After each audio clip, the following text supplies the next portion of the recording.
5 лютага ў эфіры Белсат Зум, і сёння ў нашай праграме для вас актуальная аналітыка ў размовах з адмыслоўцамі.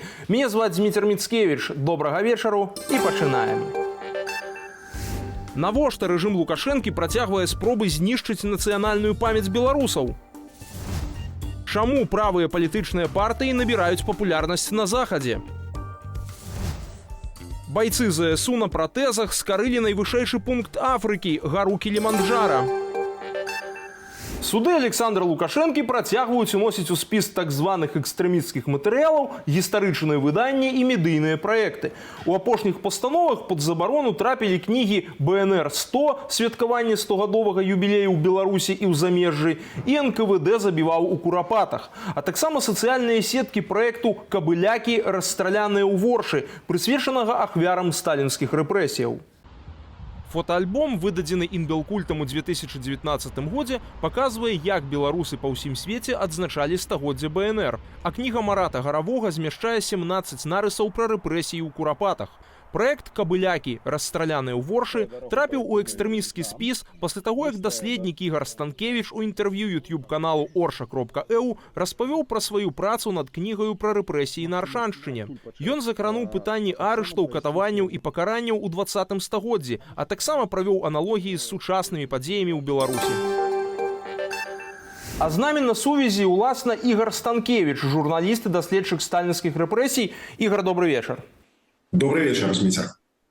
Навошта увогуле цяпер рэжым Лукашэнкі спрабуе замазаць, знішчыць гэтую гістарычную памяць пра камуністычныя рэпрэсіі ў Беларусі?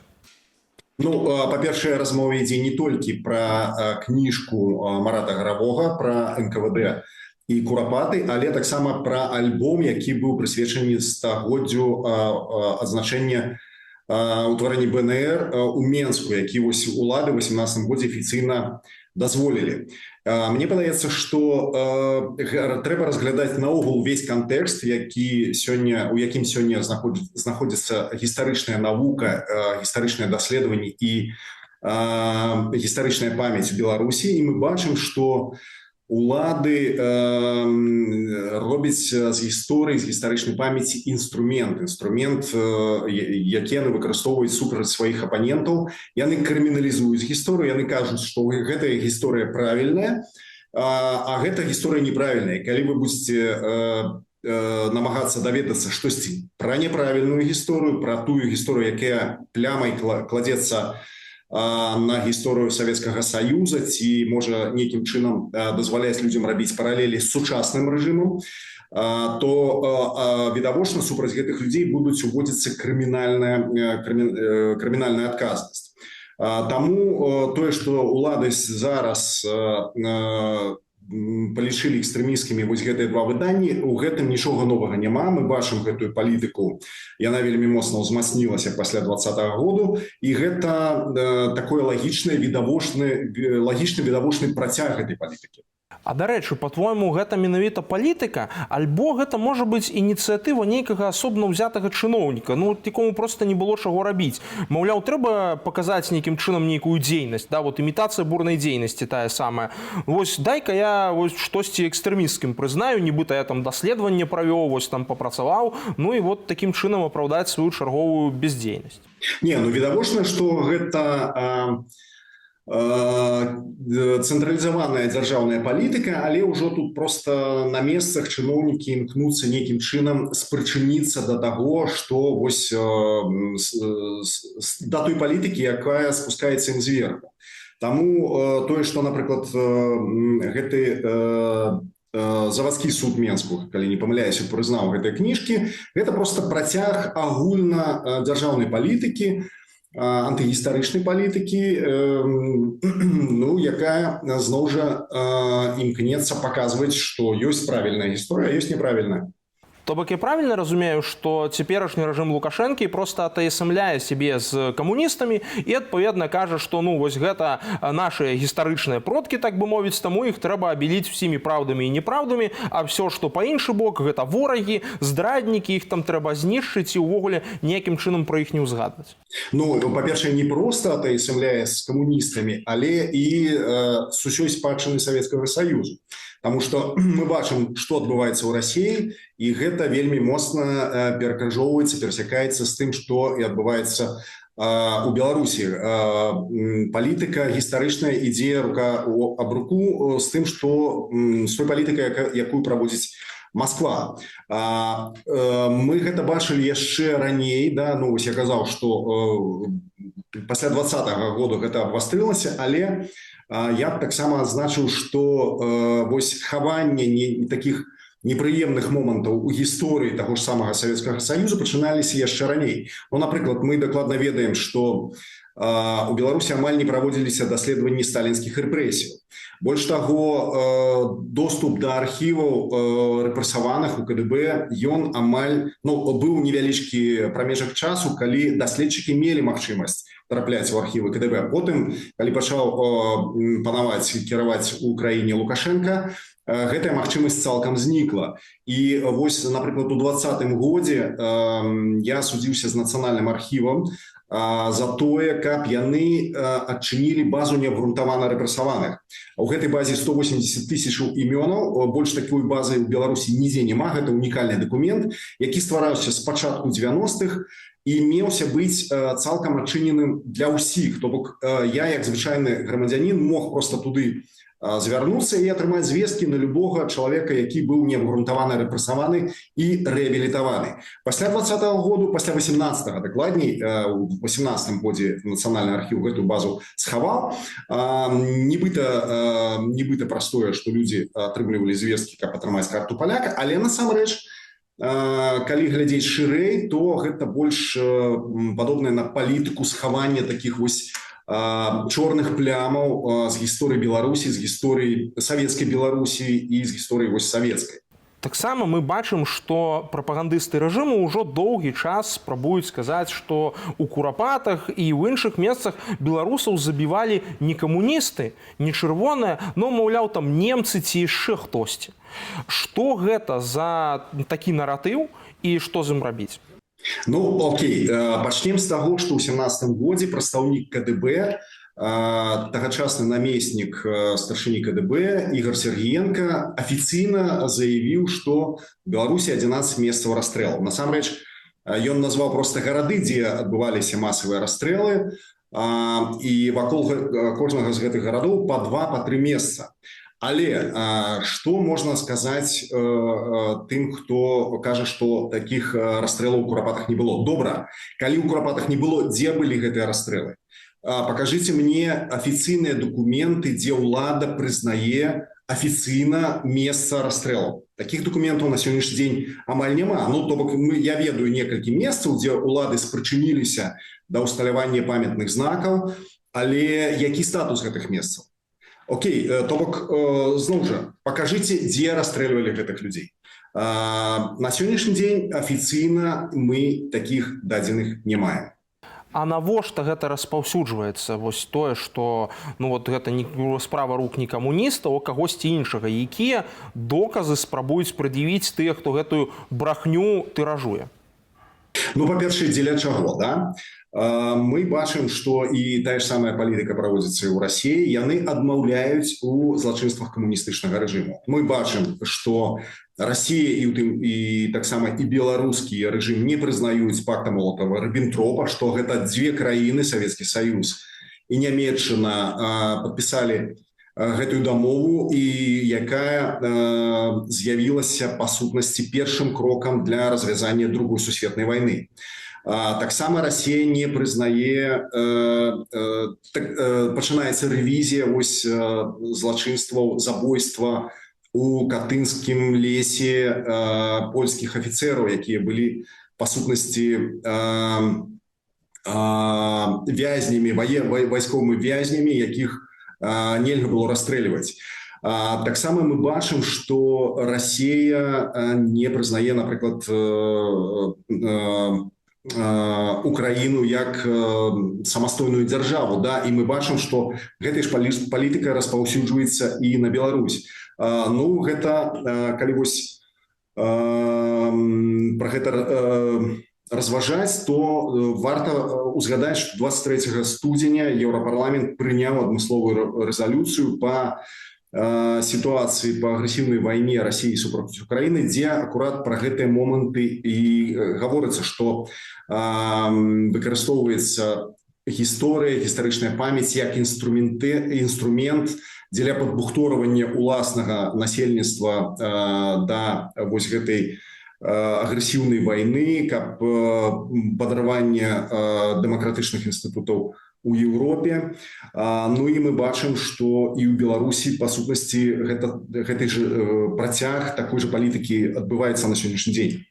Я просто вось аб чым, бо на гэтым всім фоне гэтак званы генпракурор швед Лукашенку прэзентуе чарговыя часткі свайго пасквіля пра гэтак званы генацыд беларускага народу. І там таксама падкрэсліваецца, што, маўляў, гэта вот не камуністы тут забівалі беларусаў, а немцы, і, што цікава, вот, што яны асабліва падкрэсліваюць, маўляў, украінцы і нават нейкія палякі, якія былі на баку немцаў. Гэта што увогуле за пасыл, адкуль гэта ўзялося? І што можна сказаць людзям, якія гэтую брахню распаўсюджваюць? Ну, па-першае, а чаму гэтай тэмай займаецца генеральны прокурор? Ён гісторык, ён мае пэўную кваліфікацыю, ці мэты прокуратуры зусім іншыя. Ну, відавочна, што іншыя. Іх мэта барацьба з іншазумствам, іх мэта барацьба з апанентамі. Таму зусім не дзіўна, што прокуратура займаецца такімі справамі. Так, сапраўды, падчас нямецкай акупацыі было знішчана шмат беларускіх жыхароў, шмат хто трапіў у працоўныя лагеры. Ну, напрыклад, вось мой дзед і яго вывезлі на працу ў Нямецчыну, па сённяшні дзень я не ведаю ягоны лёс. Бабулі была спаленая хата, таму што некалькі немцаў каля яе вёскі проста зніклі. Ну, але калі вось глядзець, што яны падаюць, хто ўдзельнічаў у гэтых злачынствах, то відавочна яны хочуць паказаць нам, што гэта калектыўны захад у абліччы нацысцкіх акупантаў здзяйсняў такія злачынствы. Пры гэтым зноў жа ніхто не кажа пра тое, якія злачынствы на тэрыторыі БССР здзяйсняў камуністычны рэжым. Але пытанне, а чаму пра гэта нельга казаць? Ці не быў гэта генацыд? Ну, гэта такое, хутчэй рытарычнае пытанне, таму што я разумею, што афіцыйныя ўлады на яго адказваць не будуць. Ну, але калі паглядзець менавіта ў гэтым кірунку, мы ж бачым, што адмыслова робіцца вось такое змяшчэнне гэтага акцэнту, прытым асабліва падкрэсліваюцца украінцы і палякі. Тут вось гэта важна. І мне здаецца, ну, вось гэта тая самая інструменталізацыя гісторыі, пра якую ты казаў. Што мы можам зрабіць цяпер, каб гэтым наратывам супрацьстаяць? Ну, па-першае, нават калі вось паглядзець на тую рэзалюцыю Еўрапарламента, якую яны прынялі ў дачыненні да Расіі, яна вельмі справядлівая і ў дачыненні да Беларусі, яны кажуць, што трэба распаўсюджваць сапраўдныя гістарычныя звесткі. Трэба падтрымліваць адукацыю і пісьменнасць. І трэба супрацьстаяць вось гэтай прапагандзе, гэтаму фальсіфікаванню гісторыі. Ну, а калі вось проста паглядзець украінцы і палякі, то, ну, калі проста мы бачым, што Беларусь заняла пэўную пазіцыю, яна заняла прарасійскую пазіцыю, то бок яна, па сутнасці, удзельнік вайны расійска-украінскай. Мы памятаем, што вельмі добра ведаем, што Польша вельмі моцна падтрымлівае Украіну ў барацьбе з гэтай агрэсіяй, несправядлівай агрэсіяй. Дзякуй, вялікі Ігор. Сапраўды будзем спадзявацца, што гэтыя наратывы, брахлівыя наратывы, якія спрабуе прасунуць рэжым Лукашэнкі і вось замазванне гістарычнай памяці беларусаў ніяк не атрымаюцца. І, скажем так, тое, што нават камуністы спрабавалі замаўчаць столькі гадоў, все роўна выйдзе наяў, і людзі будуць памятаць, што і як адбывалася, ну і, адпаведна, прымаць правільнае рашэнне. А яшчэ больш цікавай і важнай інфармацыі можна знайсці ў нашым тэлеграм-канале, на які вы можете перайсці праз QR-код на вашых экранах. Заахвочваю падпісвацца і чытаць матэрыялы ды найсвежэйшыя навіны, падрыхтаваныя нашымі калегамі. А таксама не забывайцеся зазіраць і на нашу інтэрнэт-старонку belsat.eu, калі для вас, канешне, гэта бяспечна. Дзякую, што застаецеся з намі. 8 лютага ў Мадрыдзе адбудзецца маштабны мітынг правых сілаў пад лозунгам «Зробім Еўропу вялікаю зноў». Яго арганізуе новая група «Патрыёты за Еўропу», у якую ўваходзяць вугорскі прэм'ер Віктар Орбан, лідарка французскіх правых Марин Ле Пен і кіраўнік аўстрыйскай партыі «Свабоды» Герберт Кікль. Створаныя пасля выбараў у Еўрапарламент 2024 года, патрыёты ўжо сталіся трэцяю паводле велічыні палітычнаю групаю, маючы 86 дэпутатаў і гадавы бюджэт 5 мільёнаў еўраў. Яны імкнуцца аб'яднаць усіх правых і ўплываць на палітыку еўразвязу. Акрамя гэтага, нацыянальныя выбары могуць узмацніць іхныя пазіцыі. У Аўстрыі партыя «Свабоды» вядзе перамовы пра стварэнне кааліцыі. У Чэхіі партыя Андрэя Бабіша рыхтуецца да перамогі ў 2025 годзе. А Марин Ле Пен – галоўная прэтэндэнтка на прэзідэнцтва ў Францыі ў 2027. Рост уплыву правых выклікае пратэсты. Гэтак у Нямецчыне 160 000 чалавек выйшлі на вуліцы супраць збліжэння хрысціянска-дэмакратычнага звязу і альтэрнатывы для Нямецчыны, а ў Францыі разгарэўся скандал праз знявагу магілы Жан-Мары Ле Пена. А з намі на сувязі гісторык і палітолог Александр Фрыдман, з якім мы, уласна, і паразмаўляем пра прычыны папулярнасці правых партый на Захадзе. Александр, добрый вечар. Добрый вечар, вітаю.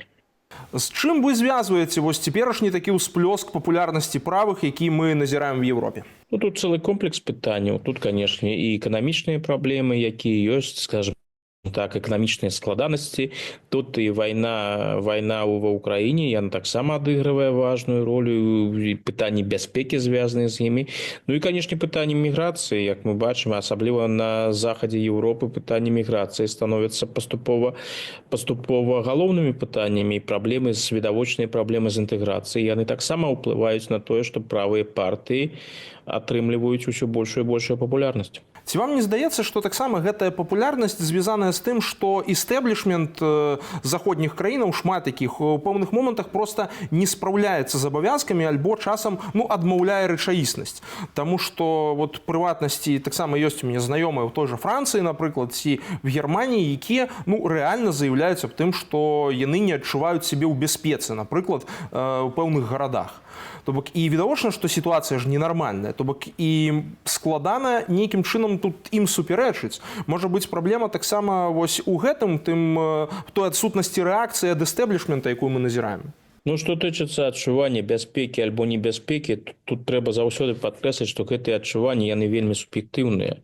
Адна справа, калі мы паглядзім на статыстыку, якая ёсць, напрыклад, статыстыку той жа паліцыі, а з другога боку, калі мы паглядзім на адчуванне людзей. Тое, што яны ведаюць, тое, што яны адчуваюць, тое, што яны бачаць, тое, што ім не падабаецца. То бок суб'ектыўна, відавочна, гэта я назіраю таксама ў розных кантэкстах, людзі не адчуваюць сябе ў бяспеке, яны не адчуваюць сябе пачутымі, яны бачаць, што ёсць сур'ёзныя праблемы, сур'ёзныя выклікі, і яны не бачаць адпаведнай, адэкватнай рэакцыі з боку ўладаў. Тое, што дэмакратычныя партыі маюць такія цяжкасці размаўляць наконт міграцыі, наконт праблемаў, звязаных з інтэграцыяй, гэта прыводзіць да таго, што правыя і ультраправыя, асабліва ультраправыя партыі фактычна захопліваюць гэтую тэму, выкарыстоўваюць яе ў сваёй агітацыі, апелююць не да розуму, а да пачуццяў грамадзян. Ну і пакуль гэта атрымліваецца ў іх досыць паспяхова. Гэта назіраецца і, напрыклад, у Нідерландах, гэта відавочна і ў сённяшняй Германіі, гэта бачна і ў Францыі. Просто тут я таксама, калі назіраю, напрыклад, вось гэтую з'яву пратэстаў супраць альтэрнатывы для Германіі в самой Германіі, асабліва тое, як гэта падаецца шмат у якіх СМІ, то ўзнікае адно і тое ж пытанне. Чаму не рэагаваць на выклікі, а наадварот устраю і, скажем так, змагацца з прычынаю папулярнасці гэтай партыі, а спрабаваць змагацца з тым, што давайце іх забаронім. Гэта ж па сутнасці з'яўляецца адмаўленнем праблемы. Ну, у Германии сёння такая ситуация, яна розная. Калі мы паглядзім на тых же консерватораў, хрысціянскіх дэмакратаў, яны разумеюць, што просто маўчаць і не заўважаць гэтую тэму больш не атрымаецца. Яны ведаюць, якія настроі ў грамадстве, таму яны і выступаюць з адпаведнымі патрабаваннямі.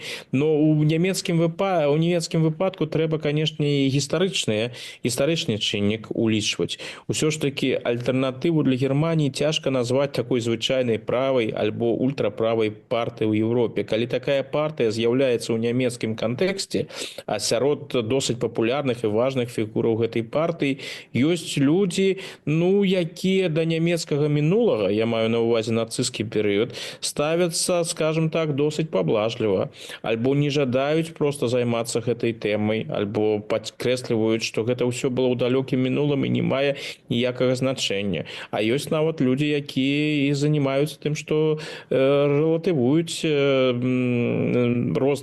розныя не толькі забойствы, але і пераслед розных групаў. Гэта ўсё у нямецкім выпадку гэта насамрэч прысутнічае. То бок змаганне з ультраправымі тэндэнцыямі гэта, канешне, важная справа, і гэта добра, што гэта ёсць, але з другога боку вы маеце рацыю, не заўважаць гэтай тэмы, рабіць выгляд, што ўсё нармальна, што ўсе праблемы звязаны толькі з гэтай партыяй, гэта не выйсце. Праблема ж не ў тым, што гэтая партыя існуе і тым, што гэтая партыя карыстаецца пэўнай папулярнасцю. Праблема ў тым, што значная частка грамадства глядзіць на рэчаіснасць менавіта так.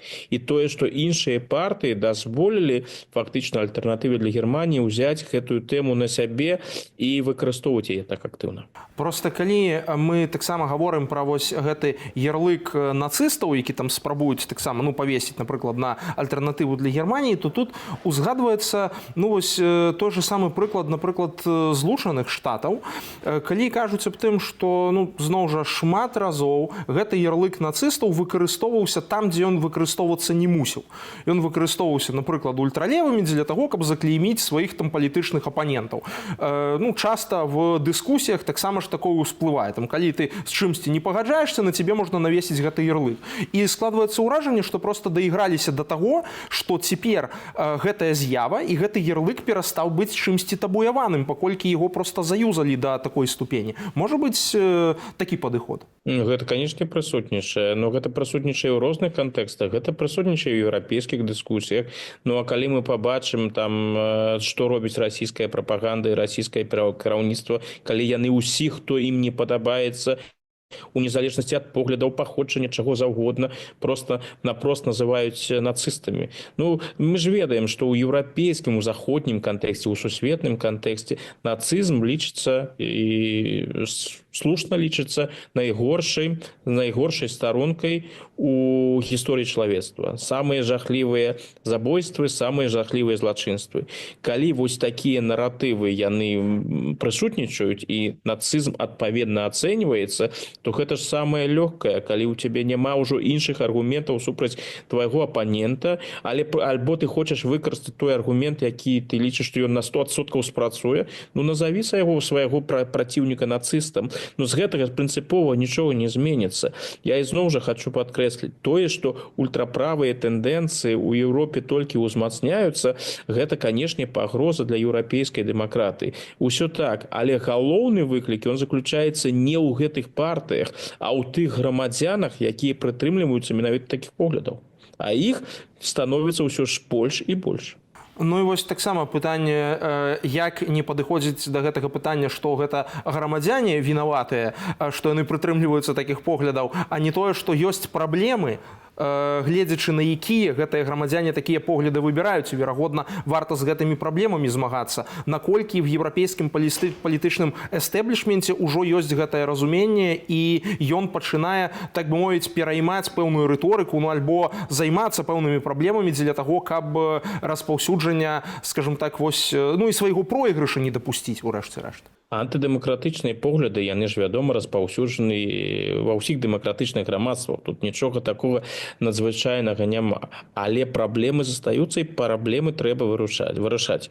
Калі вось паглядзець на сённяшнюю нямецкую дыскусію, як яна вядзецца, яна, на жаль, вядзецца галоўным чынам па-ранейшаму з дапамогай эмоцый і куды менш з дапамогай разумных, такіх спакойных аргументаў, але тое, што нельга ісці вось так, як да сённяшняга дня ішлі, што праблемы трэба вырашаць нейкім чынам, што тычыцца інтэграцыі і ўсяго астатняга, но мне падаецца, што гэтыя змены яны сапраўды адбыліся. Тут шмат што залежыць ад наступнага ўраду, якую палітыку ён будзе праводзіць.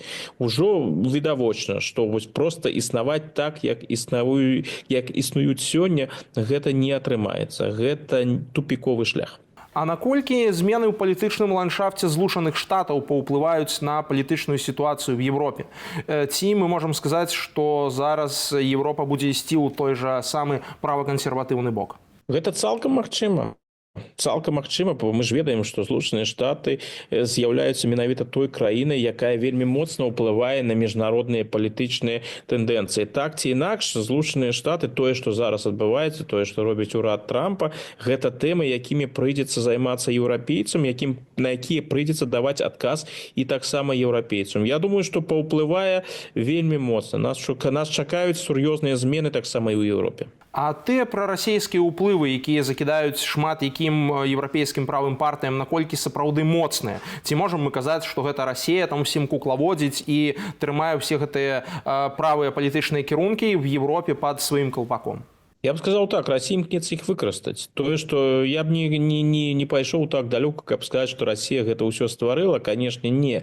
І ўсе гэтая расійская тэматыка, увогуле, стасункі з Расіяй, супрацоўніцтва з Расіяй, гэта нават для ультраправых мае хутчэй, гэта не галоўная тэма. Яны выказваюцца на гэты конт, выказваюцца так, як Расійскай Федэрацыі падабаецца. Тая ж, напрыклад, альтэрнатыва для Германіі, яна выступае супраць санкцый, супраць Расіі. Яна б хацела бы і далей супрацоўнічаць з Расійскай Федэрацыяй у энергетычнай галіне, яна супраць паставак зброі ў краіне. Гэта ўсё, безумоўна, прысутнічае. І гэта Расіі падабаецца. І Расія зацікаўлена ва ўзмацненні такіх рухаў, бо гэта паслабляе Еўропу, і гэта дае магчымасць Расіі абапірацца на нейкія палітычныя сілы. Так што гэты чыннік, ён прысутнічае. Але ўсё зводзіць выключна да рукі Масквы, я б тут я бы не стаў. І тое, што расійская прапаганда падкрэслівае, што гэтыя партыі набіраюць уплыў менавіта таму, што яны стаяць, так бы мовіць, на прарасійскіх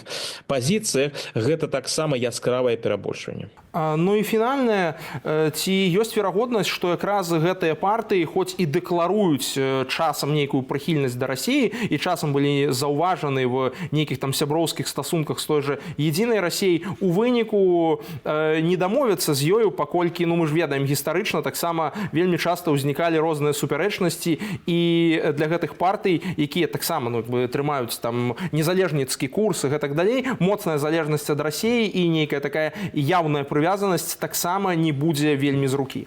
Там усё можа быць зусім не ў тым накірунку, які жадала б насамрэч Расія.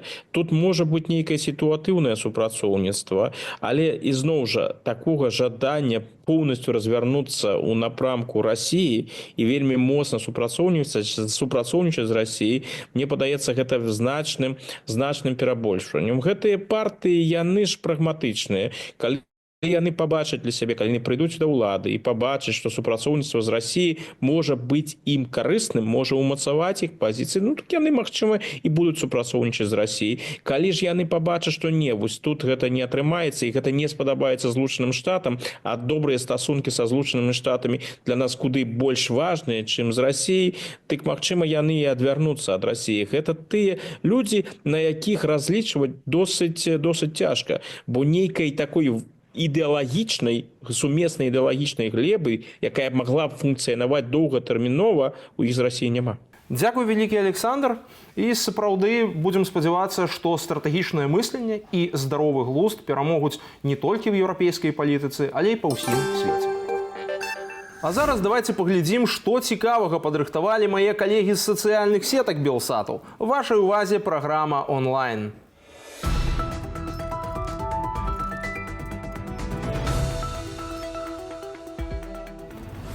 Беларусы зноў уразілі сацыяльныя сеткі. У тык-току захапляюцца пасажырамі менскага тралейбуса, якія згуртаваліся для дапамогі кіроўцу.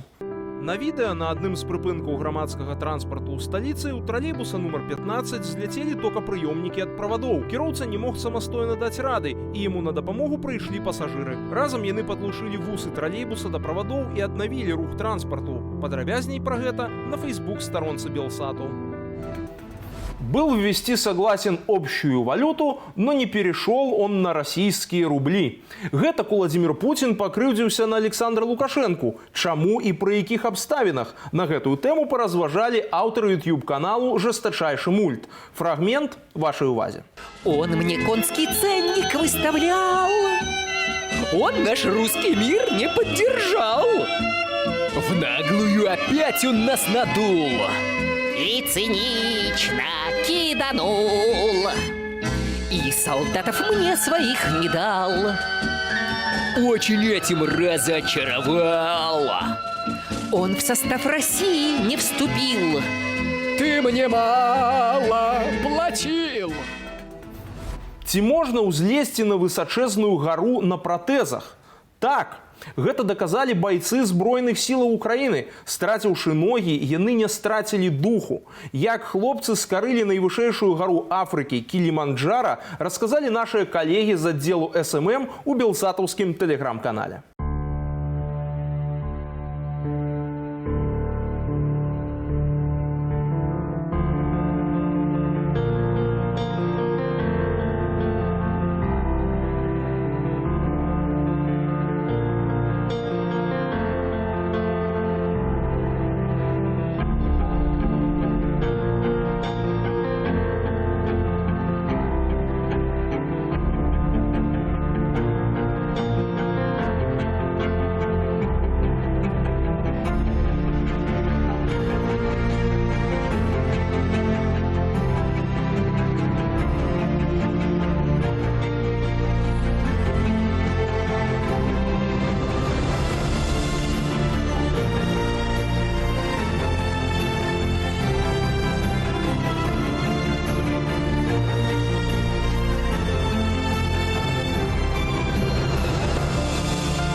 Вы калі-небудзь бачылі сабаку коргі, які едзе на скейтбордзе?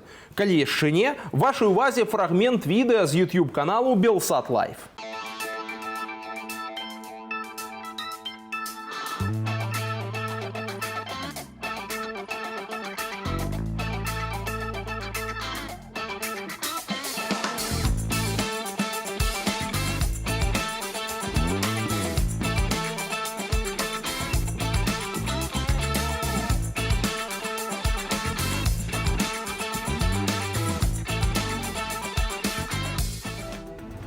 І на гэтым у мяне на сёння ўсё. З вами быў Зміцер Міцкевіч. Заставайцеся з Белсатам.